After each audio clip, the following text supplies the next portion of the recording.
Hi hello. ഇതിപ്പോൾ ചക്ക season ആയതുകൊണ്ട് തന്നെ എന്നും ചക്ക വെച്ചിട്ടുള്ള ഓരോ വിഭവങ്ങളാണ് ഉണ്ടാക്കൽ.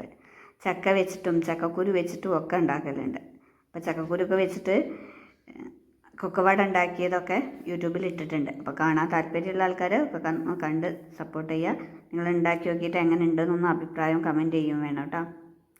അപ്പോൾ ഇന്ന് കേക്ക് ഉണ്ടാക്കാൻ എന്താ ചെയ്യേണ്ടത് വെച്ചാൽ ചക്കൊക്കെ നല്ല കുരു കളഞ്ഞ് വൃത്തിയാക്കിയിട്ട് മാറ്റി വയ്ക്കാം. എന്നിട്ടൊരു പാനിലേക്ക് കുറച്ച് പഞ്ചസാര സിറപ്പ് ഉണ്ടാക്കാൻ വേണ്ടിയിട്ട് പഞ്ചസാര ഇട്ട് കൊടുക്കുക. ഒന്ന് അലിഞ്ഞ് വരുമ്പോൾ കയ്യിൽ വെച്ച് ഇളക്കി കൊടുക്കുക. എന്നിട്ട് നല്ല ഒന്ന് അലിഞ്ഞിട്ടുണ്ട് വെച്ചാൽ കുറച്ച് വെള്ളം ഒഴിച്ചു കൊടുക്കുക. പച്ചവെള്ളം ഒഴിച്ചു കൊടുത്തിട്ടുള്ളത് അതൊന്ന് കട്ട ഉണ്ടാവും. അത് വെള്ളം ഒഴിച്ചാൽ ചൂടായി വരുന്നതിനനുസരിച്ച് അലിഞ്ഞ് പോയിക്കോളും. ഇനി നമുക്ക് പഞ്ചസാര പൊടിച്ചെടുക്കാം. പഞ്ചസാര പൊടിക്കുന്നതിലേക്ക് പട്ടയും ഏലക്കായും ഇട്ടിട്ടുണ്ട്. അതിലേക്ക് തന്നെ 2 മുട്ടയും പൊട്ടിച്ചൊഴിച്ചിട്ടുണ്ട്. കുറച്ച് ഓയിലും ഒഴിച്ചു കൊടുത്തിട്ടുണ്ട്. അതൊന്ന് നല്ല മിക്സിയിൽ അരച്ചെടുത്തതിന് ശേഷം നമുക്ക് ചക്ക അരച്ചെടുക്കാം. ഉണ്ടാക്കി വെച്ചിട്ടുള്ള സിറപ്പില്ലേ, സിറപ്പ് ചേർത്തിട്ടാണ് ചക്ക അടിച്ചെടുത്തിട്ടുള്ളത്. പഴഞ്ചക്കയെന്ന് വെച്ചാൽ വെള്ളത്തിനൊന്നും ആവശ്യം ഉണ്ടാവില്ല, അത് തന്നെ അടിച്ചെടുക്കാൻ പറ്റും. ഇത് വരിക്ക ചക്കയായിരുന്നു. പൊടി അരിക്കുന്ന വീഡിയോ ഒന്നും എടുത്തിട്ടില്ല. സാധാരണ എല്ലാവർക്കും അറിയുന്നുണ്ടാവുമല്ലോ കേക്ക് ഉണ്ടാക്കണതൊക്കെ. അപ്പോൾ മൈദ വേണമെന്ന് വെച്ചാൽ മൈദ എടുക്കുക, അല്ലെങ്കിൽ ഗോതമ്പ് പൊടി എടുക്കുക. അപ്പോൾ ഇത് ഞാൻ ഗോതമ്പ് പൊടിയാണ് എടുത്തിട്ടുള്ളത്. അതിൽ കുറച്ച് അപ്പക്കാരം ഉപ്പും ചേർത്തിട്ട് 2-3 പ്രാവശ്യം അരിച്ചെടുത്തിട്ടുണ്ട്. ഒറ്റയടിക്ക് എല്ലാതും കൂടി ചേർത്ത് മിക്സ് ചെയ്തിട്ടുണ്ട് വെച്ചാൽ ഒന്നാകെ കട്ട പിടിക്കും. അതുകൊണ്ട് കുറേശ്ശെ 2-3 പ്രാവശ്യമായിട്ട് ചേർത്ത് ഇളക്കി കൊടുക്കുക.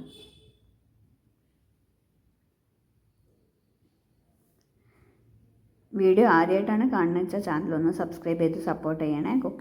കുക്കിങ്ങൊക്കെ ഇഷ്ടമുള്ള നിങ്ങളുടെ ഫ്രണ്ട്സൊക്കെ ഉണ്ട് വെച്ചാൽ അവർക്ക് വീഡിയോ ഒന്ന് ഷെയർ ചെയ്ത് കൊടുക്കുക. ഇപ്പോൾ ചക്കയൊക്കെ ഉള്ള വീട്ടുകാരാണെന്ന് വെച്ചാൽ അവർക്കൊക്കെ ഉണ്ടാക്കാൻ പറ്റുന്ന ഒരു വിഭവമാണ്. അതുകൊണ്ട് അവർക്കൊക്കെ ഒന്ന് ഷെയർ ചെയ്തും കൂടി കൊടുക്കുക. നിങ്ങൾ ഉണ്ടാക്കി നോക്കിയിട്ട് എങ്ങനെ ഉണ്ടെന്നുള്ളതൊന്ന് കമൻറ്റും ചെയ്യണേ. ഞാൻ ഇഡ്ഡലി ചെമ്പിലാണ് ഉണ്ടാക്കിയിട്ടുള്ളത്. എനിക്കൊരു 20 മിനിറ്റ് കൊണ്ട് തന്നെ വെന്ത് കിട്ടിയിട്ടുണ്ട്. പിന്നെ ഓരോരുത്തരുടെ ഫ്ലെയിമിനൊക്കെ അനുസരിച്ചിട്ടിരിക്കും. പിന്നെ ഒന്നാകെ ഒരുമിച്ച് ഒരു ട്രേയിൽ ഒഴിക്കുകയാണെന്ന് വെച്ചാൽ ഒരു അരമണിക്കൂറൊക്കെ വെക്കണം. അരമണിക്കൂർ കഴിഞ്ഞതിന് ശേഷം മൂടി തുറക്കാൻ പാടുള്ളൂ. അത് ആവണതിന് മുന്നേ മൂടി തുറന്നിട്ടുണ്ട് വെച്ചാൽ പൊങ്ങി വന്നതൊക്കെ താഴേക്ക് തന്നെ പോകും. അപ്പോൾ ഒരു ട്രേയിൽ ഒരുമിച്ച് വെക്കുകയാണെന്ന് വെച്ചാൽ അരമണിക്കൂറൊക്കെ കഴിഞ്ഞതിന് ശേഷം തുറക്കണേ. അപ്പോൾ നല്ല സോഫ്റ്റ് പോലെ കിട്ടിയിട്ടുണ്ട്. കുട്ടികൾക്കൊക്കെ നല്ല ഇഷ്ടമായി. ഇപ്പോൾ സ്കൂളൊക്കെ വിട്ട് വരുമ്പോൾ കുട്ടികൾക്ക് ഇങ്ങനെ ഓരോന്നും ഉണ്ടാക്കി കൊടുത്തിട്ടുണ്ട് വെച്ചാൽ അവർക്കും നല്ല ഇഷ്ടമാണ്. ഓരോ ദിവസം എന്താ ഉണ്ടാക്കി വെച്ചിട്ട് അവർ വേഗം ഓടി വരും. ഇപ്പോൾ കഴിച്ചിട്ട് എങ്ങനെ ഉണ്ട് എന്നുള്ളതൊക്കെ പറയും. പിന്നെ കുട്ടികൾക്ക് ഫ്രണ്ട്സിനൊക്കെ ഉണ്ടാക്കി കൊടുത്തയക്കുകയാണെങ്കിൽ അവർക്കും കഴിക്കാൻ പറ്റും. ഇപ്പം നല്ല രീതിയിൽ ഇങ്ങനെ പൊന്തി വന്നിട്ടുണ്ട്. അപ്പം ഞങ്ങളെല്ലാ ആദ്യമായിട്ട് വീഡിയോ ഒക്കെ ഒന്ന് കണ്ട് സപ്പോർട്ട് ചെയ്യണേ.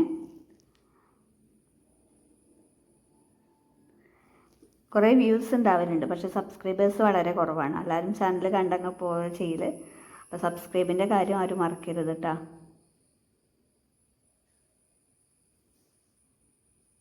ബായ്, ഇത്രയേ ഉള്ളൂ.